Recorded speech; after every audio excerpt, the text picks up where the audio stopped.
Assalamualaikum warahmatullahi wabarakatuh. Sampurasun mitra kaum dangu baraya kidagar spesial di mana bayananya. Wilujeng sonten wilujeng betepang nang udah serang aki di acara dongeng ngabuburit pemirsanya. Di kidagar spesial orang ngereueuh dinten ieu urang namatkeun dongeng jagariksa kebon. Dina bagian ke-13 nya rengse dinten ieu. Pemirsa serta canaki medar dongeng mangga ulah asa di-subscribe heula ditoel palebah tombol loncengna supados aya notifikasi pemiakin teraskeun hanca dongeng. Hatur nuhun ka sadayana nu parantos subscribe, like, komen, oge nge-share dongeng-dongeng aki. Ka grup WA, Instagram, Telegram sareng sajabina deui nya hatur nuhun. Mugi-mugi dongeng aki sasieun sabunyireun atuh tiasa aya hikmah anu dicana kangge pieunteun urang sadayanya dina nggoning hirup kumuh di alam dunya. Oge tiasa janten panglibur kalbu pangberah kana manah pangrepeh kana hate. Pemirsa urang keureueuh bae dongeng nanya mugi atuh sadayana para mancawar salam dunya di mana bae ayana ya dina ginanjar kawilujengan sehat lahir sinareng batin jemar manah gampil rizki sarta ditebihkeun tina balai amin amin ya robbal alamin. Para asamakna moali suguhan pemirsa dan nuju saraumnya mugi sadayana tetep di pabarian kakiatan ngoni ngalaksanakeun ibadah saumna. Mangga kaparayun sadayana prung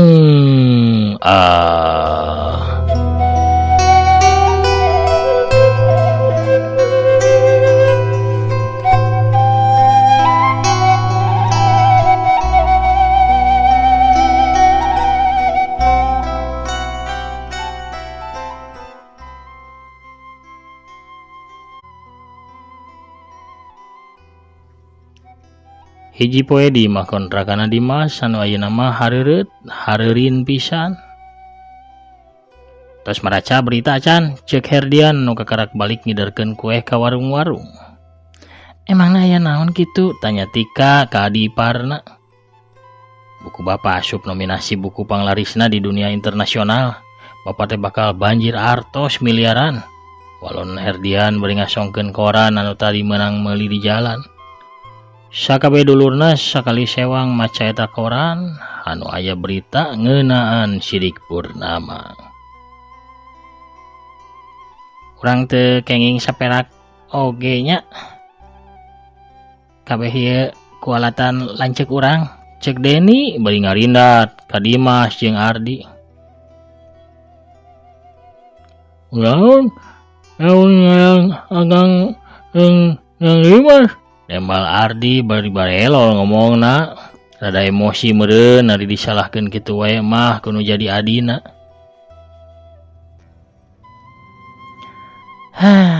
Pasti akang jeung Kang Dimas anu nyeri hatekeun bapa jeung mamah. Kusabab eta aranjeunna teh lain dongkap ka bumi abdi. Tapi kalah kawih ka bumi kapungkur. Tembal Deni deui tetep nyalahkeun lanceukna. Kiwari mah ieu lain waktuna silih salahkeun atawa pasea pada urangna, ceuk Nur Aeni nyoba nenangkeun Ardi jeung Deni. Nya, ayeuna mah kumaha carana pikeun urang bisa damai deui jeung bapa sareng mamah, ceuk Herlina pamajikan Herdian. Lamun leunana bapa sareng mamah moal laruyu, jawab Ardi. Nah, pan urang teh anak-anakna ceuk Herdian ka Ardi. Nya mah salilana atuh kolot amak wae kan jadi anakna urang kudu minta pangampura ka bapa jeung mamah. Deni nambahkeun carita Herdian. Mun perlu ge urang teh kabeh sujud kana dampa sukuna mamah jeung bapa ceuk Deni deui. Satuju. Ulah dituna-tuna deui, urang kudu nemonan bapa jeung mamah.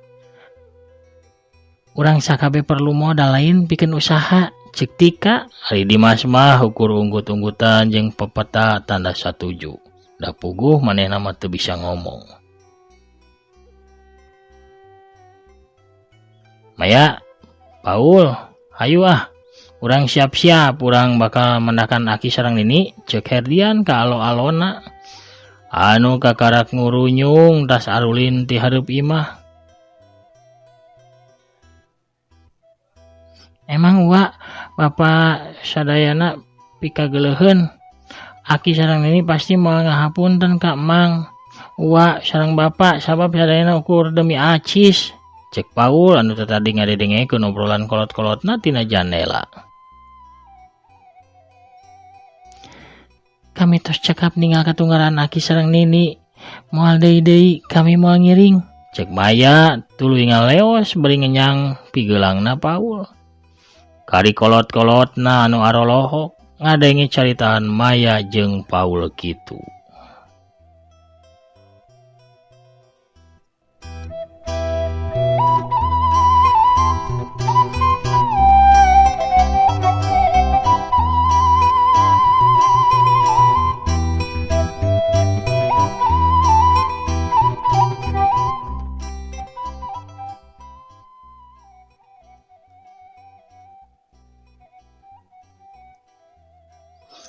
Di toko buku Gramedia Bandung, Sidik Purnama keur sibuk nandatangan bukuna pikeun penggemar anu ngahaja datang antri pikeun meuli buku Jagariksa Kebon cetakan anu katilu.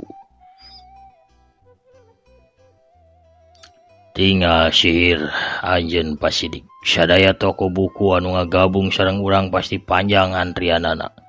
Komo ngantri buku Jagariksa Kebon mah. Cek Padedi Mulyadi anu ngahaja hadir bari dibarengan Julian jeung Oci. Sadayana kulantaran putra bapak sareng Padedi kuajen. Abdi teu ngaharep respon saluar biasa kieu. Walon Sidik bari jeung mesem.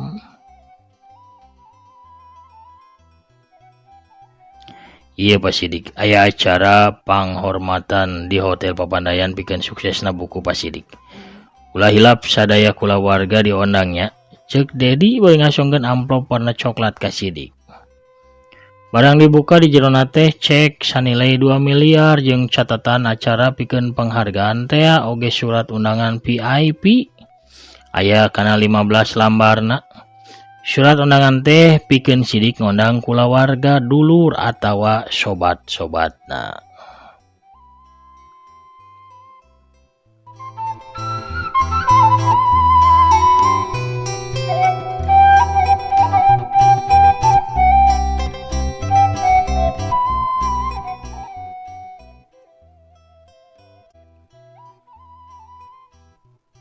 Lima poe ti harita di ruangan khusus Hotel Papandayan acara penghargaan pikeun Sidik Purnama digelar. Tatamu khusus geus datang oge para pejabat daerah, anak minantu Sidik ge aya hadir di meja VIP. Kitu oge sobat-sobat Sidik ngariung di hiji meja VIP. Cenu Mahendra Jat, Sepul Bahri, Nur Mubarak, Julian Syah, Oci jeung barudak KP Lepas Sunda teh rempeg hadir sadaya. Sakabeh hadirin nangtung beri keprok sawaktu Sidik jeung Aida asup ka eta rohangan.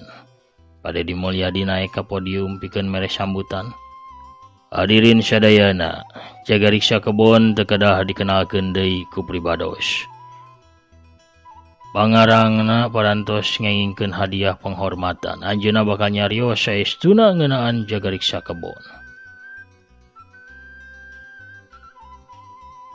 Syatu acana pribados tumaros ngeunaan Jagariksa Kebon ka Pak Sidik Purnama. Pribados palae ngadangu ngeunaan Pak Sidik ti putrana.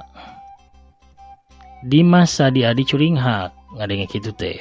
Ting kecawis ting harewos badami ngeunaan saha nu rek jadi wawakil ti anak-anak Pak Sidik pikeun mere kata sambutan.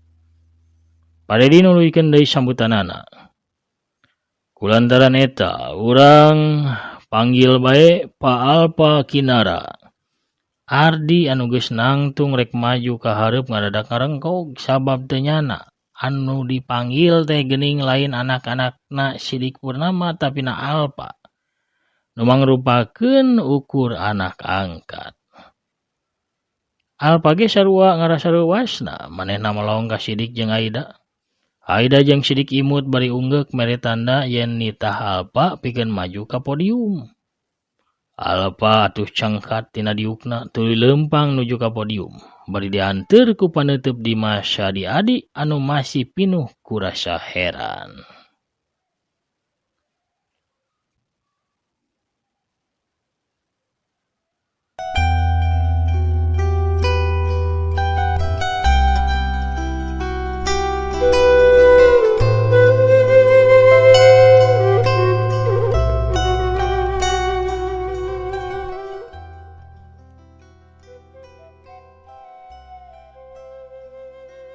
Alparengku hormat heula ka Sidik jeung Aida samemeh ngamimitian cumarita ka hadirin. Wilujeng siang kasadayana hadirin anu ku simkuring dipihormat. Hadirin pasti ngadangu, yen teu aya jalmi anu pernah papendak sareng Gusti. Ieu mangrupa masalah pribadi, kaimanan tur kapercayaan sewang-sewangan. Tapi simkuring tiasa nyanggem yen simkuring kantos ninggal Gusti. Dina getih, daging, imut, sareng sasanggem. Tina tiap kebagjaan, tiap katunggaraan, tiap ujian, sareng tiap-tiap kayaan. Sadayana eta pribados tampil sareng ditampi. Nampi ti Bapa pribados. Cek Alpa bari malik ka Sidik Purnama dibalas ku imut ti Sidik Katut Aida. Simkuring teh yatim piatu, tur teu pernah ninggal sepuh. Oge teu kantos nampi kanyaah sareng kadeudeuh nu janten sepuh. Tapi simkuring tiasa nyanggemkeun di barung ku katulusan yen sepuh. Simkuring dacan pernah masihan kadeudeuh anu langkung ti kadeudeuhna Bapa Sidik. Simkuring remen ngadangu remen ngadua. Nyuhunkeun ka Gusti Nu Maha Suci supados teras nyiptakeun sepuh-sepuh sapertos Bapa simkuring. Nyaeta Bapa Sidik. Alpa teu sanggup nuluykeun cumaritana ti corona katempo lok-lokan cipanona ngembang panona pepereudeuyan nahan piceurikeun. Mung sakitu anu tiasa ku simkuring disanggemkeun. Bapa mangga dilajengkeun. Ceuk Alpa tuluy turun ti podium nyampeurkeun Alika anu keur nyusutan cipanona. Sidik geus nangtung dina podium. Saderek sadayana pribados miharep saderek sadayana ulah percanten ngeunaan kondisi pribados ayeuna. Alpa mah kalalangkungan muji margi Alpa mikanyah pisan ka pribados teh. Saladasna pribados sanes pangarang carita. Pangarang anu seueur elmuna anu tiasa nyiptakeun permata dina kasusastraan. Pribados mah ukur nyerat kahirupan pribados anu ngajarkeun pribados. Sidik ngarenghap narik napas bari mancrong ka anak-anakna.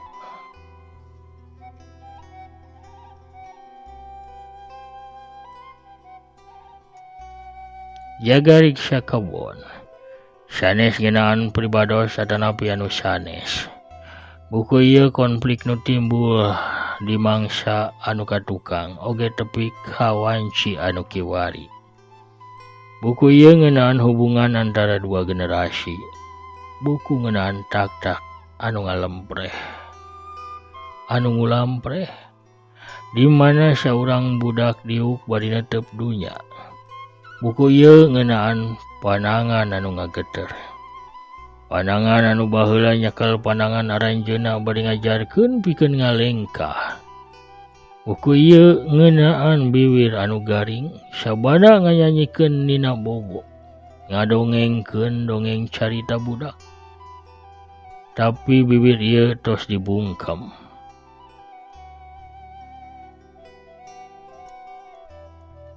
Zaman teh parantos robi.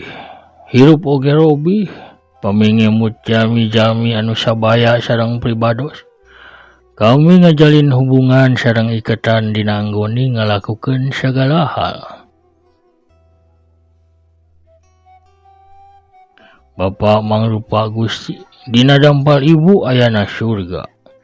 Sabiki wari, jalmi-jalmi jantan wijaksana. Generasi enggal pinter sareng praktis. Pikeun aranjeuna hubungan ibarat naik kana tangga. di mana aranjeuna bakal naik leuwih luhur, tapi sawaktu aranjeuna teu bisa ngalengkah deui. Aranjeuna poho kumaha carana turun. Hirup teh teu kawas tangga anu bisa terus naikkan jalmi. Hirup mah ibarat melak tatangkalan. Sepuh lain tangga, lain taraje anu ukur mangrupa alat pikeun naikeun kahirupan urang. Sepuh teh mangrupa jiwa pikeun urang. Pribados bade tumaros. Barudak bakal bagja lamun sepuhna nyaepkeun artosna bari gumbira. Barudak bakal gumbira sawaktu panon bapana tos rabun kurang nempo. Kunaon kudu ragu-ragu pikeun mere cahaya kanu jadi sepuh. Upami bapa tiasa ngabantos putrana pikeun nangtukeun lengkah munggaran hirupna. Kunaon para putra teu tiasa. Masihan dukungan sawaktos bapana nangtukeun sababaraha lengkah panungtung dina hirupna. Nah ieu kajahatan nu janten sepuh. Kasaha sepuh ngabdikeun sakabeh hirupna pikeun anak-anakna. Sepuh ikhlas ridho tunggara pikeun melaan nu jadi anak. Tapi kunaon barudak anak-anak para putra kalakah megatkeun ka nyaah sepuh. Sepuh dihijikeun ku Gusti nu Maha Suci, kunaon barudak tepi kawani ngaleulewihi. Ngaleulewihi Gusti misahkeun sepuh dina jero katunggaraan jeung putus asa. Anak poho yeuna naon anu dipasihkeun ayeuna bakal katarima isuk ceganing geto ku aranjeuna. Lamun sepuh kolot diwanci ayeuna, budak oge bakal kolot engke di waktu nu bakal datang. Pananya sepuh ayeuna bakal dijawab engke sawaktu budak ngalaman jadi kolot. Teu kedah hawatos ka pribados. Upami pribados mampu ngageungkeun para putra, ngabantos aranjeuna janten trampil tur mandiri. Pribados oge mampu ngajaga jeung ngajagi diri pribadi. Teu kedah miharep bantuanna naon tinu sanes. Sabab pribados mujur di paparinan istri anu janten rencang hirup pribados anu satia satuhu sapapait sama manis sasarengan. Sidik ngariret ka Aida anu cipanonata tadi geus bedah masuhan pipina. Aida, akang mika deudeuh ka anjeun. Nyai, mika cinta pisan ka anjeun. Kulantaran anjeun akang aya. Sagalana aya pami urang sasarengan. Cipanon sidik merebay. Cina juru kongkolak panon tuluy nyurucut mapai pipina. Mung sakitu anu tiasa kapihatur. Cek sidik mungkas cumaritana. Anu kepraok atuh seah minuhan eta rohangan. Rata-rata milu kagagas tapi karambisakna. Sidik ngaleng Aida tuluy turun tina podium. Sakabeh hadirin nangtung berjeng terus keprok tambah rame. Di jalan lengkah sidik kapagat ku Dimas adi-adi. Pak, hapunten Pak. Para putra sadaya hapunten Pak. Cek Ardi oge Herdian. Ari Dimas maukur bisa murageun cimata.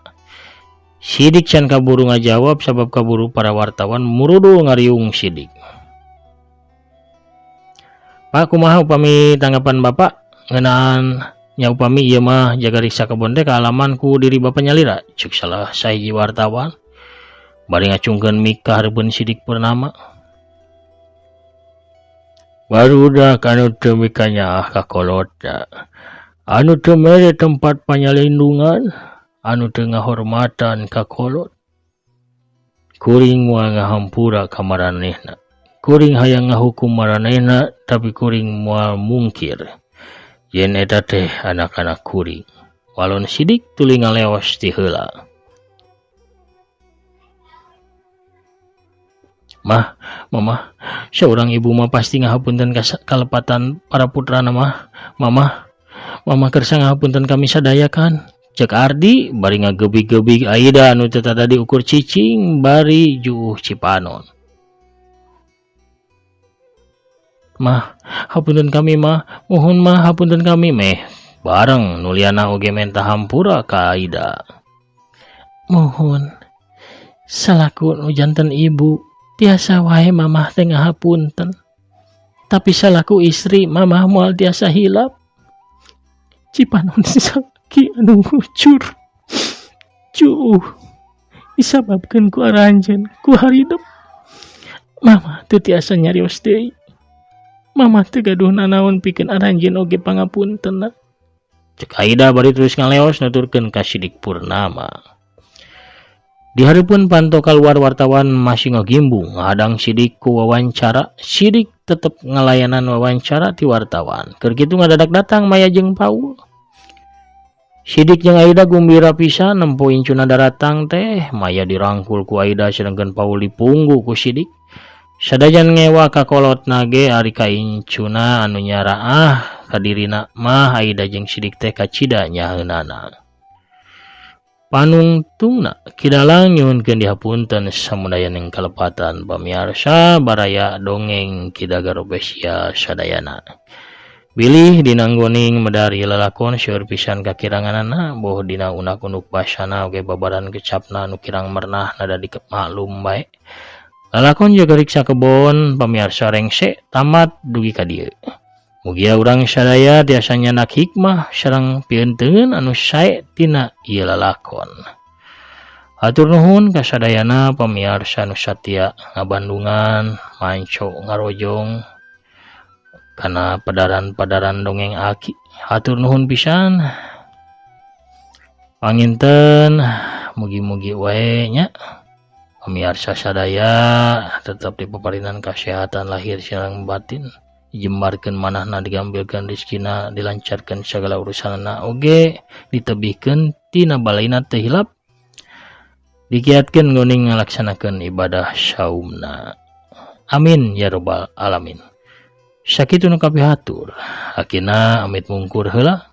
Assalamualaikum warahmatullahi wabarakatuh. Permios cagah rengse tamat.